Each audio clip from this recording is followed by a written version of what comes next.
what they can do to make themselves better looking. Because look, as a man, you have a big advantage over women. Women are kind of like, what they're born with is kind of like what they've got. If they're super big boned, if Bertha from Idaho, they're probably never going to be a 10.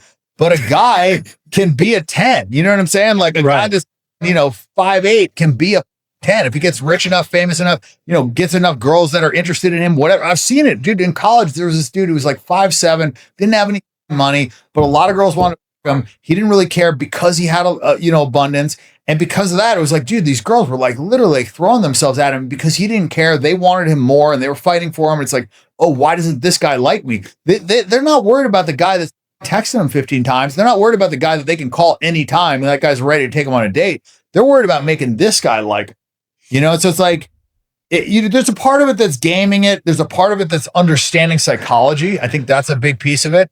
And then there's also just understanding how to make yourself more attractive to a woman.